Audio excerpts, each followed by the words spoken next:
Hey crafters, this is Nilton from craftofprogramming.com. I'm a senior electronic trading Java developer based in New York City. This is my new video in the series of Java Threads videos. If you are completely new to Java trading and you want to learn the basics of what a Java thread is, how to create threads, Java thread attributes, a basic monitor locking via synchronized or reentrant locks, then please check out my Java Threads playlist link in the description below. In this video, I'm going to be talking about the volatile keyword and the final keyword and how they are related to Java multithreading. Let's get started. All right, so volatile keyword, what is it all about? The volatile keyword have the same semantics in terms of visibility as the Java synchronized keyword. What do I mean by that? What I mean by that is that if thread A writes to a volatile variable and then thread B subsequently reads from that volatile variable, then the Java memory model guarantees an happens before order, just like with the synchronized keyword, right? If you recall on the synchronized keyword, when a thread releases the lock by, say, exiting a synchronized method, then all the changes that that thread did, right, and all the fields that were visible to that thread will be visible to the next thread that acquires that same synchronized lock. Volatile is the same thing. Thread A writes to a volatile variable, right, and then thread B reads from that volatile variable. All the variables, including fields that were visible to thread A after it wrote and before, will be visible to thread B after thread B reads from the volatile field. Okay, so remember, it's not just about the volatile variable that is visible, but all the fields that were visible to thread A that wrote to that volatile variable are going to be visible to the subsequent thread that reads the volatile. Okay, so the key takeaway here is that the volatile keyword have the same visibility semantics as the synchronized keyword, but it does not have the atomicity or locking semantics. Okay, so enough of talking. Let's introduce here an example. Suppose in my volatile final main method here, suppose I have a field called counter. All right, and then I want to create a thread that just basically keeps incrementing that counter, but the requirement is that the thread should stop incrementing and basically just terminate when another thread, in this case main, signals it to stop counting, right? So let's see how the volatile keyword could help us here. All right, so let me create my main method. Let me create an instance of my volatile final main method here. Let's introduce a variable. Let's just call final main. All right, so let me introduce a thread, our wonderful thread here. I have my lovely IntelliJ template here. And basically, I don't want the thread to be constantly incrementing ad eternum. I want actually for it to check this flag if it should run, then to do its thing. So it's going to sleep perhaps. Tell you what, let's final main. Let's create a method called increment here, and then the thread is going to sleep. All right, so let's create all these variables here. Let's create this guy. So this will be a field of the class volatile final main, and then we need a method increment on the on our class here, and also we would need a sleep method in our class here, and it could be static. All right, so let's implement this very simple. Sleep, we can sleep for 1 second, it's enough. Okay, let's just, let's surround with a try catch block. Let's just declare main to throw this exception. Okay, so and that let's implement our increment method. Remember, let's increment the counter variable. It's something very simple. I just want to say that blah blah blah, the thread wrote value, and I'm gonna say the value here. The value will be counter. Okay, so that's the simple program that we have. All right, so if you go here, you will see that main creates this thread, and this thread just basically keeps incrementing the value and writing to standard output the new value. and then it sleeps for 1 second, and it keeps doing it until should run is set to false. So obviously should run should be initialized to true.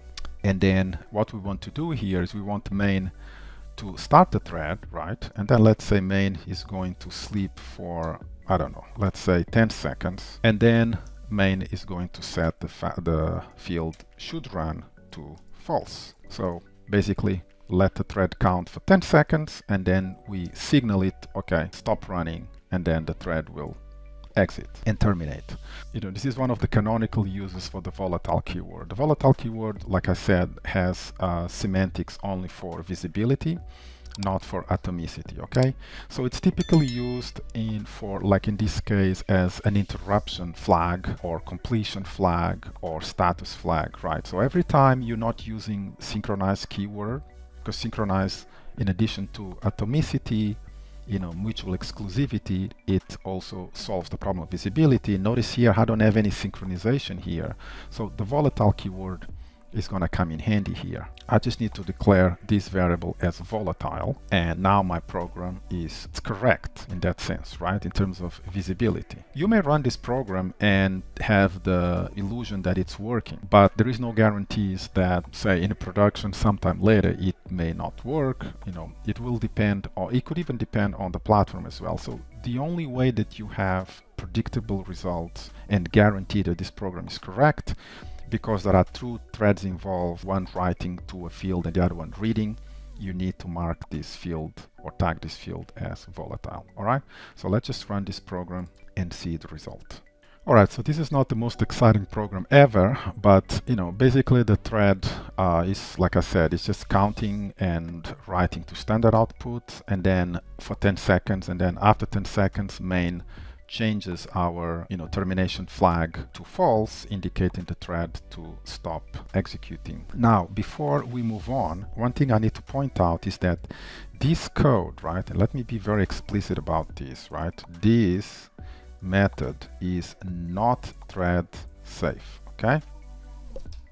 Now, why is it not thread safe? It's because of this operation here. This is a compound operation, as I've mentioned in videos before. The value of counter needs to be read by the thread, and then in the register you need to add 1, and then you need to write the new value incremented by 1 back to the field. So this is actually split into 3 operations.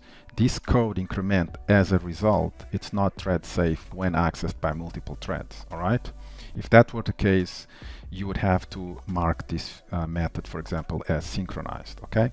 But the program is correct in this case because I have only one single thread accessing increment, which is our thread T1, all right? The volatile, like I said, was used not to make this a thread safe in terms of making this a critical section.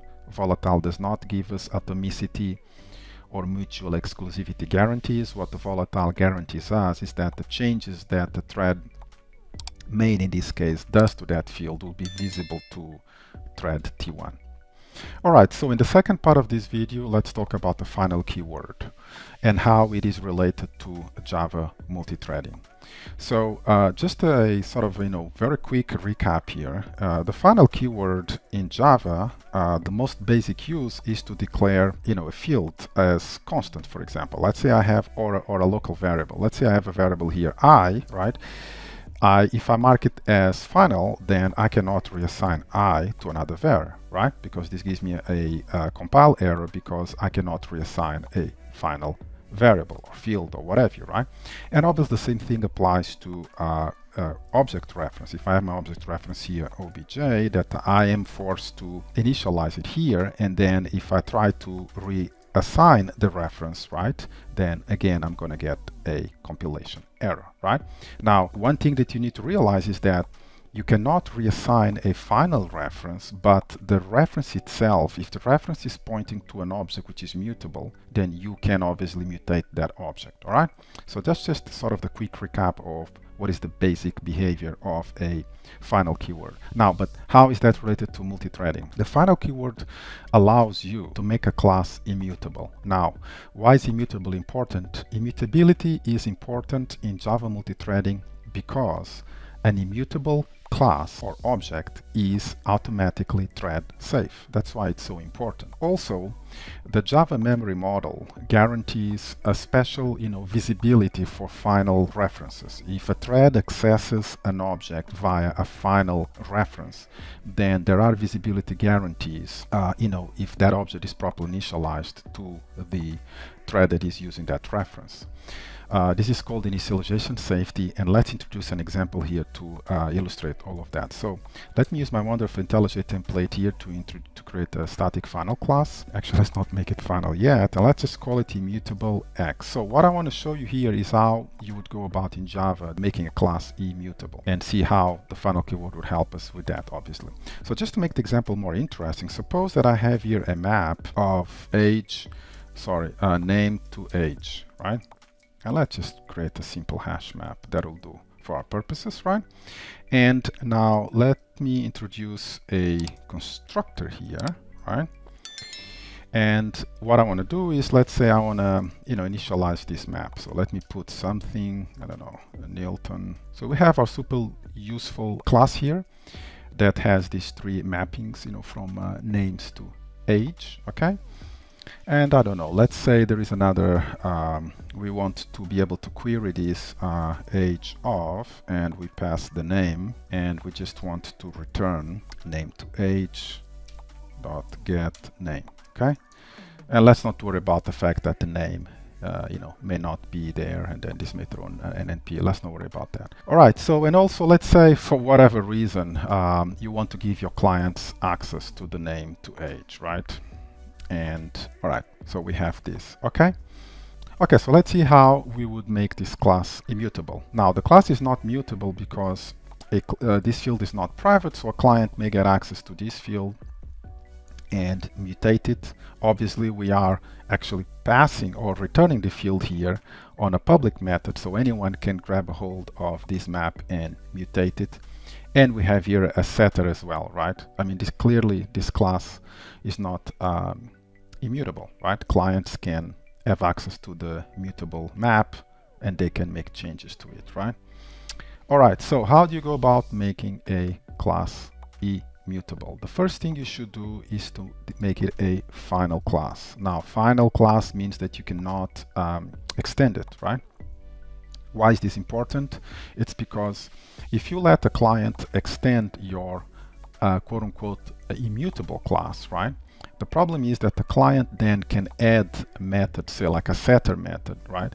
That from the perspective of the client, right, it may look like if they downcast, they can mutate it, right? They're not obviously mutating the field here if you declare it private, say, but they can, from the perspective of the API, add setters, and the class will not look like immutable anymore. So mark it as final. That's the first thing. It cannot be subclassed. Second thing, obviously, we need to mark this field as private. We do not want any clients to get access to it.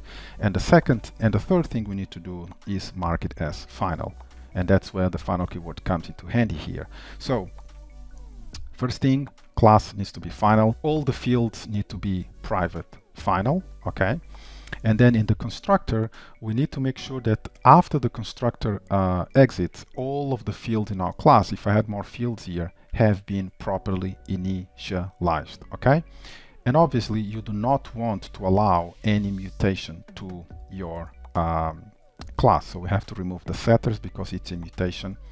And here, right, you have to make sure that clients cannot modify this. So, all right, so now for our getter here, we're returning our map. Java actually provides a method, a wrapper method, collections unmodifiable map, right? That we can wrap our field here, thereby preventing clients from actually modifying this map.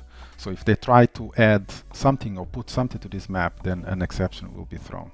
There are two more things that you need to watch out to make a class immutable, all right? And as a result, thread safe. Suppose you have here a constructor, what's called a copy constructor that takes a string and an integer, right? Name to age, right? And suppose that the way we actually initialize this guy here, we are initializing in the constructor, right? Let's just make this change, and suppose that here is where we initialize it, right? So what you do not want to do, right, is do this, right? Why? Because when you do that, yes, you are initializing on the constructor, but the problem is you have a reference to a map that the client, right, send it to you, right? And if the client changes the map, then your class is not immutable anymore. So this is the thing that you need to watch out for. If you get in the constructor or setters, you get references to mutable objects, you need to make what's called a defensive copy. In this case, you can just simply copy the hash map has here a copy constructor. You can just copy that and bang, now we are good. We make a defensive copy. So the other thing you need to watch out is you need to do what's called safe publication. You do not want to allow the this reference to escape the constructor, right? You do not want clients to have access to this object before it's actually properly constructed, i.e. before the constructor returns. So suppose, for example, that I have here a class. Let's see. All right, let me create another class, and let's call it foo. It doesn't really matter the name of this class. And let's say that this class takes an instance as a field here of that object, and there is a setter here. All right, and then what it does is it's going to print something. And I'll suppose that naively in the constructor you actually take a reference of foo, right? And here you call set object and you pass this. So this clearly is an example where you are letting the this reference escape before the object is properly constructed, right? And what happens is, as you see here on set object, right? Set object then uses the this reference to call some method on your immutable object, thereby seeing it improperly constructed. All right, so make sure that the this reference does not escape your object before it gets constructed. So now with those changes, we have an object which is immutable, so it's automatically thread safe, and because the name to age is a final field, then this object is what's called safe from the initialization point of view. I hope you found this video useful. If you did, then please give it a thumbs up. Also consider subscribing to the channel and hit that notification bell. I am Nilton from craftofprogramming.com. Thanks for watching. Bye bye.